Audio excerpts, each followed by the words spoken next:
Hey, it's me MJ and welcome back to my channel. So, for today's video guys, alam ko, na-share ko na ata to last vlog ko na mag-share ako about sa mga experience sa preparation sa mga checklist namin about sa church wedding namin last year. So, this is it guys. So, i-share ko kung yung step by step na ginawa naming mag-asawa, kung paano namin na-accomplish and naging okay yung wedding namin. So, let's start. So, first is, eto nga, ipapakita ko lang ulit. Yan yung clip ng namin. Nag-propose siya sa akin. Ayan. So, after nyan, the struggle is real, guys. So, kailangan nyo na mag-prepare. So, after nyan is, yun nga, kinabukasan, nag-usap kami about sa mga gagawin namin. And then, the first thing to do is yung church talaga. So, church talaga yung nasa isip namin kung saan kami, kung anong date, kung malaki or maliit ba na church ba, kung malapit ba o malayo. Yun yung first thing na naisip ko at naisip din niya. So, ang ginawa namin guys is nag-check kami ng mga list ng mga dapat namin gawin. So, may pinagpipilian kaming dalawang church na pinagpipilian namin. Yung isa is napakaganda. Napukaw niya talaga yung wawan lalim, no? Napukaw. So, nakuha niya yung attention ko kasi old church siya, malaking church, and old church siya sa Rizal. And the name of the church is the Nuestra. So, super ganda nun, super ganda. Kaso lang, may specific date kasi akong gusto.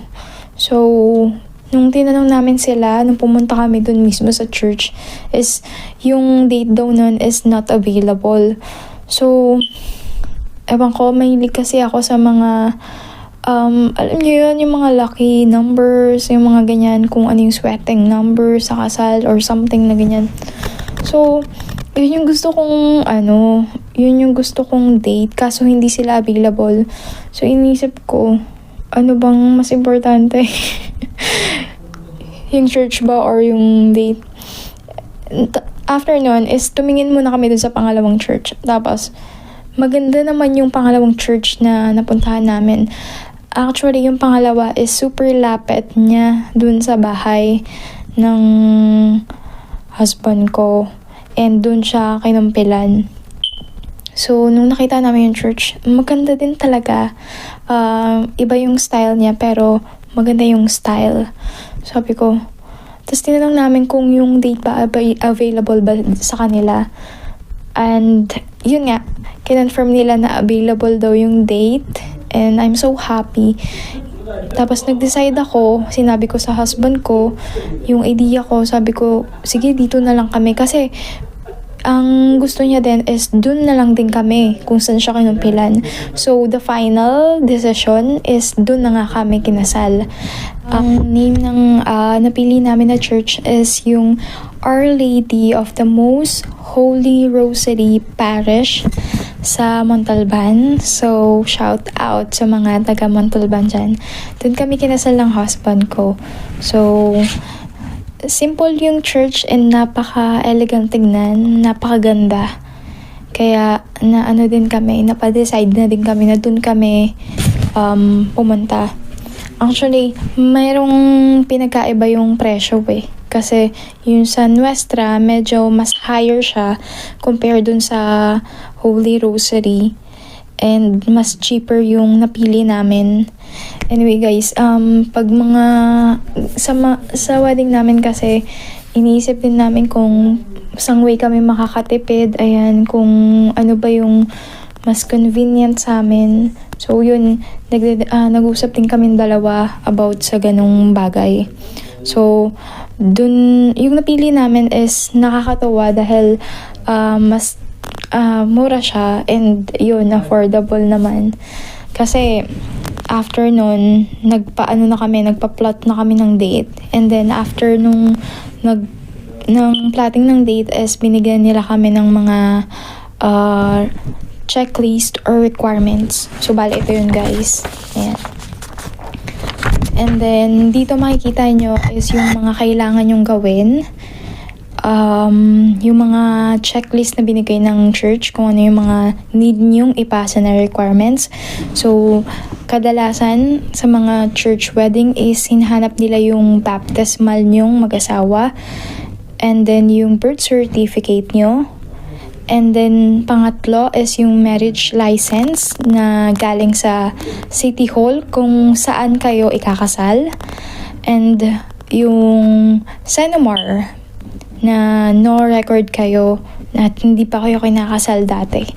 So, ayan. Tapos, photocopy ng picture and list of sponsors, yung mga ninong at ninang nyo. And then, yung last is the ecclesial pans and permission. So, ayan, manggagaling yan sa church mismo. So, after nun is meron pang mga seminar na ikakandak yung church para sa mga couple na ikakasal. So, ang seminar na inatinan namin is 3. Yan. So, 3 yung seminar namin. So, guys, kailangan yung i-priority yun kasi importante yung mga seminar na yun kasi marami kayong matututunan and malalaman nyo lahat about sa pagiging mag-asawa nyo. So, mas lalong magiging broad yung knowledge nyo. Next naman is yung nung nakuha na namin yung mga requirements sa church is, syempre, prioritize namin yung church. And then, pag uwi namin sa bahay is nag-note na kami ng mga kailangan namin gawin and kung kailan namin dapat set yung date para pumunta ng City Hall at makuha yung marriage certificate. Actually, nung pagkapunta namin sa simbahan is next day, pumunta na kami sa City Hall. So, nag-inquire na kami kung paano namin makukuha. So, dito, ililist ko na lang yung kailangan sa City Hall. And then, dito naman, ililist ko naman yung kailangan dun sa church. So, bale dun sa City Hall is, hinanapan kami ng community tax. Yun. So, bale kukuha lang kayo dun ng community tax. And then, kailangan magpapaschedule kayo ng seminar. So, iba yung seminar, guys, sa church. Iba din yung seminar sa City Hall. So, bale yung sa City Hall is, sila yung magkakandak mismo doon. Kailangan yung maka-attend kasi kung hindi kayo makaka-attend is hindi nila kayo bibigyan ng marriage license. So, after nun is, sinabi nila sa City Hall kung ano yung schedule ng family planning na seminar. Family planning na seminar. So, yun. So, pumunta kami nung pinaka-day kung kailan nila sinabi. And then, after nung seminar is, kailangan mo syempre mag-attendance, yan, ganyan. And then, after yun, sinabi nila kung kailan namin makukuha yung marriage license. So, nakuha namin yung marriage license 15 days after ng seminar na itantenan namin. So, habang nagwi-waiting kami ng 15 days is nag-list na kami ng mga kailangan namin gawin. First sa list namin is yung catering. Yan. Yung catering, yung venue ng reception, tapos yung namin, yun nga, gulo ko. So, yung catering, yung reception, yung place, tapos yung wedding gown ko, at yung susuotin naman ng husband ko sa wedding. And other things like, yung bridesmaid, yung mga maid of honor ko, and yung entourage mismo, yung entourage. So, first yung sa catering, ang nakuha namin na catering is yung Hubcham, which is catering ni Ate Emily, sister-in-law ng husband ko. And super thank you po kay Ate Emily. Hello. Sa Hubcham, super ganda, napakaganda nung deal na binigay niya sa amin.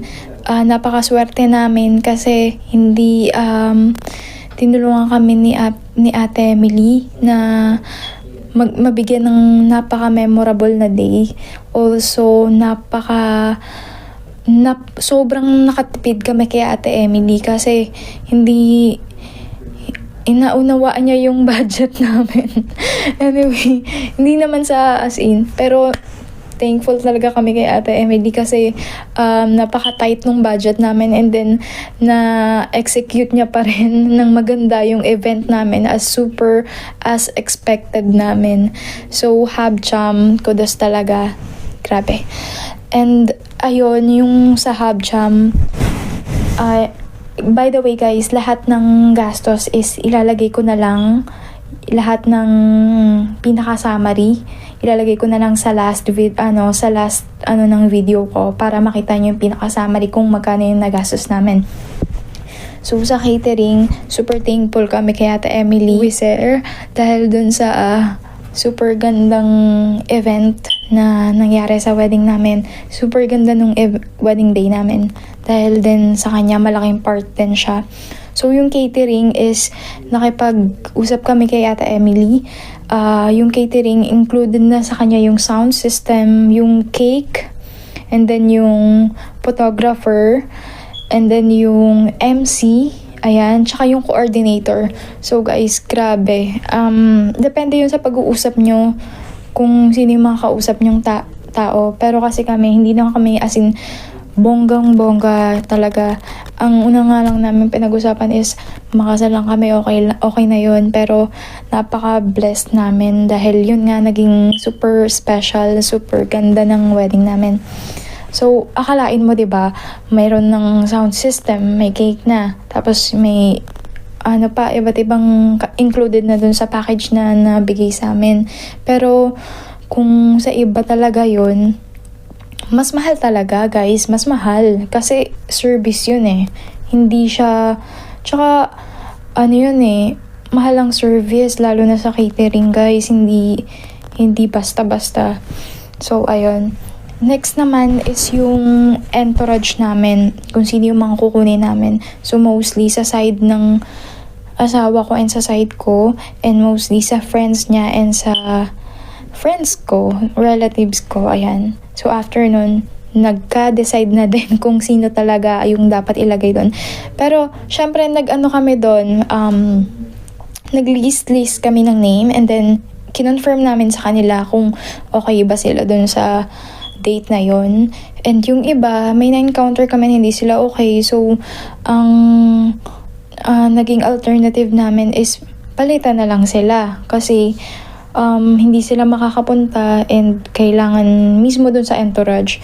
So, ayun. Pero, okay lang naman din sa kanila. Ganun talaga eh. Kailangan natin mag-adjust. Kailangan mag-adjust sa buhay.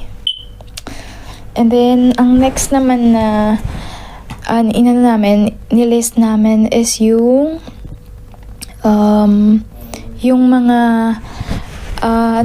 yung mga lahat na attend, as in hindi lang yung mga kasali sa entourage, yung buong names, yung buong list ng names na a-attend. So parang ata kami ng kulang 200 person, 200 slot mismo. And ayun, nilista namin sa side ko and sa side niya. Super dami din ng sa side niya, super dami din ng sa side ko. Ganun talaga guys, ang hirap talaga mag-decide. Tapos yung tipong gusto mong may gusto ka pang imbitahin, kaso lang bilang kasi bilang kasi. So ayun, mga representative siguro sa mga family, mga ganyan. Yung iba, basta kung kaya ng budget, sige, go. So, after nun, is na-complete na naman yung list, lahat ng invited. And then, next naman is yung mga souvenirs. So, ayan. Ang nga pala, may kwento ko sa inyo about dito sa souvenirs. Grabe. So itong souvenirs naman is wala kaming idea at first, wala. Pero syempre alam nyo na, mahilig akong mag-YouTube, mahilig akong manood ng mga mga gift wrapping, ng mga ganyan gift ideas. So naisip ko, ako na lang bahala sa souvenir. Hindi naman siya ganun super ganda. I mean, maganda siya, pero hindi ganun ka-extravagant pa. Nag-DIY ako. So, pinag-meetingan namin kung ano yung pinaka magiging kabuuan nung gift. Kunwari sa isang bag para sa sponsor, para sa mga ayun nga, mga maid of honor, or yung mga second sponsor, ayun. Nag-come up kami sa idea ng mga parang bundle pa siya. So, ang ginawa ko is umorder ako sa Shopee. And then, after ko umorder sa Shopee is, ayun nga, kami na yung nag-gift, nag-wrap, kami na yung mga ng name sa mga cards. So, nakakatuwa kasi na-DIY namin. And another thing, guys, is yung sa invitation is ako yung gumawa ng invitation namin.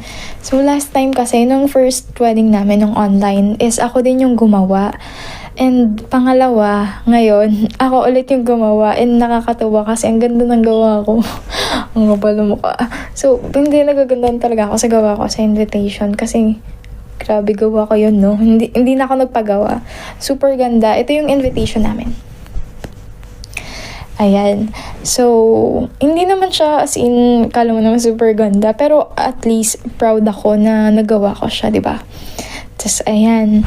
Next naman is yung hair and makeup artist namin, HM1.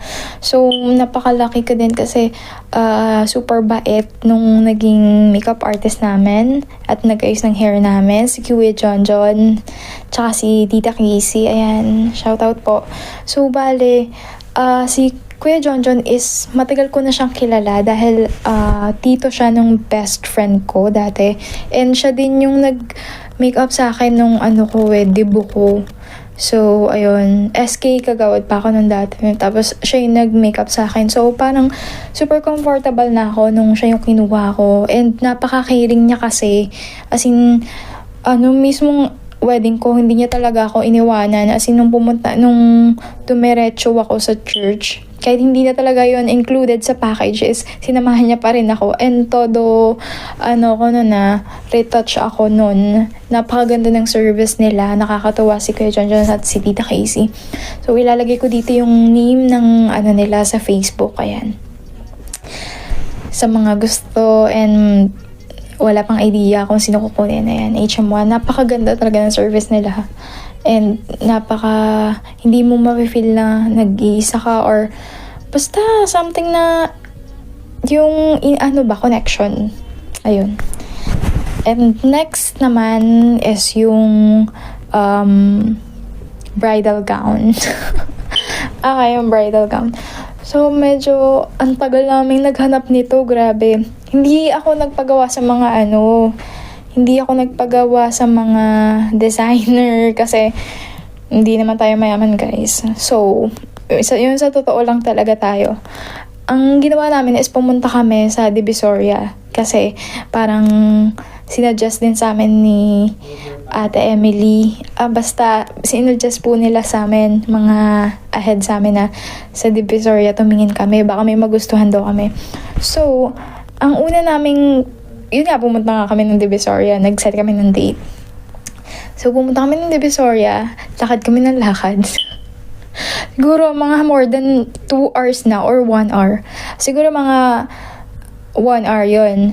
Nakakita kami ng damit ng husband ko at sobrang bilis niya mag-decide. Once na nakita niya yun na yun. So, okay na. Nakuha niya na yung sa kanya. So, meron na siya napili na isusuot niya sa kasal. Ako naman, hindi ko ako mag-decide. Siguro marami nakaka-relate nito, ha. Pero talagang mahirap diba? Mahirap mamili ng bridal gown. Lalo na kung sa special day mo siya susuotin.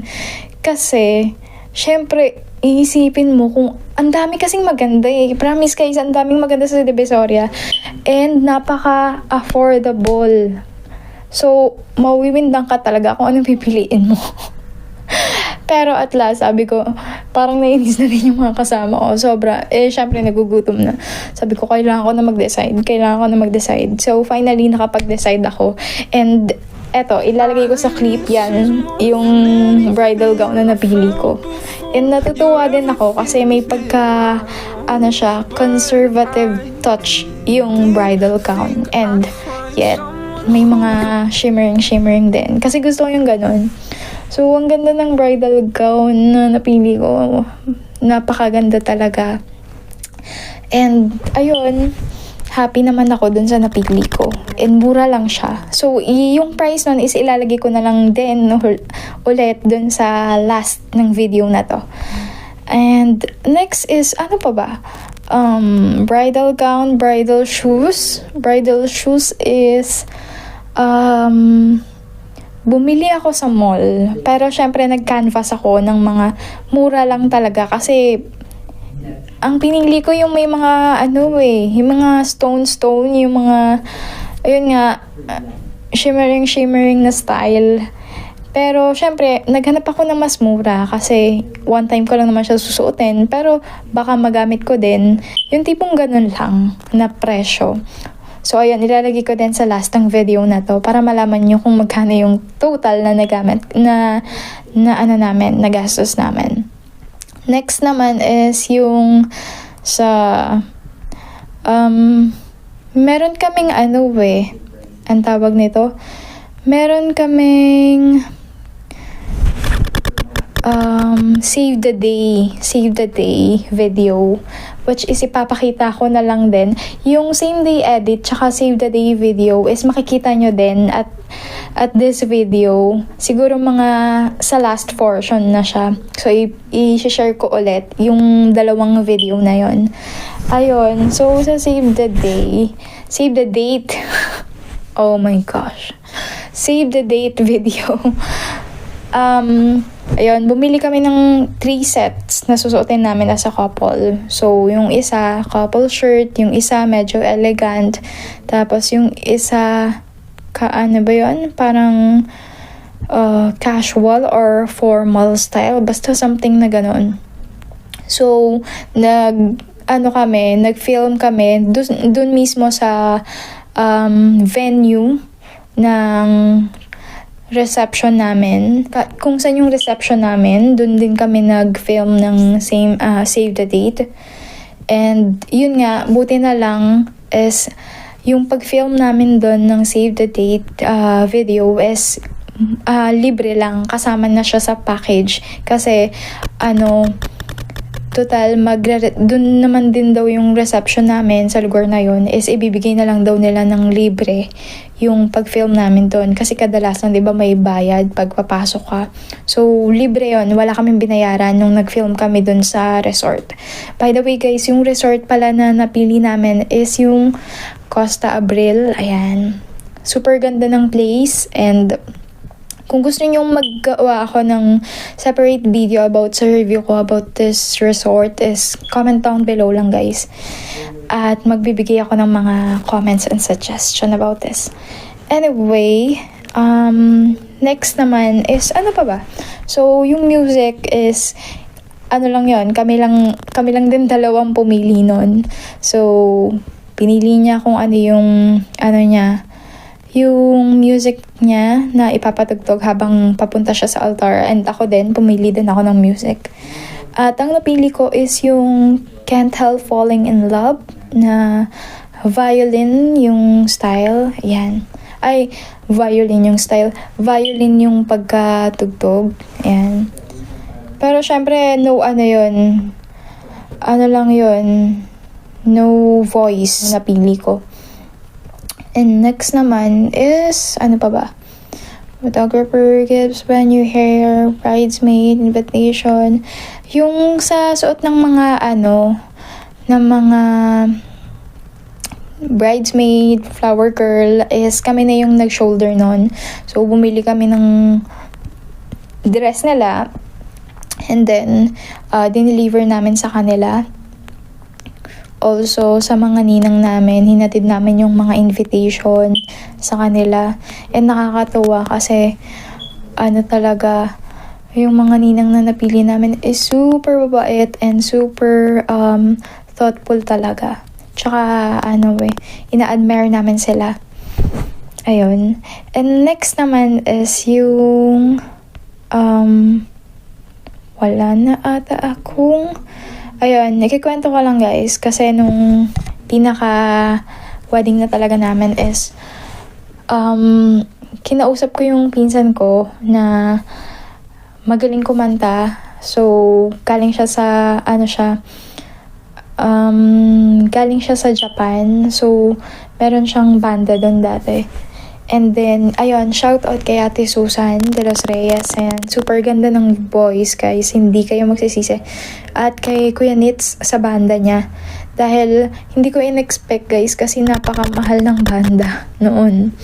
Siyempre, kahit as in ngayon mahal ang banda, 'di ba guys? So, kinausap nila ako kung gusto ko daw ba na kumanta sila doon sa mismong kasal ko. Kasi nung iniisip ko, wala kasing budget about doon sa sa banda. So, ayun, napakabait na mga pinsan ko kasi okay lang daw kahit wala daw kasi kasal ko naman. So, napaka-thankful talaga kay Kuya Nitz tsaka kay Ate Susan kasi dun sa gift nila, dun sa banda. So, yun nga guys.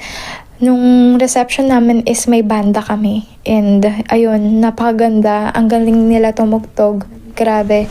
As in, nag-enjoy lahat ng mga, mga guest namin. So, ayun, napaka-galing ng banda ni Kuya Nitz at ang galing din kumanta ni Ate Susan. Ilalagay ko yung clip dito ng, ng banda.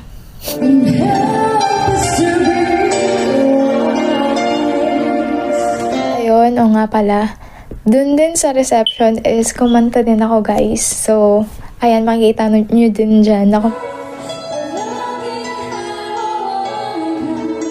Kumanta ako ng Ikaw at Ako by Moira. And hindi ko talaga na-expect na kakanta ako kasi wala naman kami pinag-usapan na kakanta ako.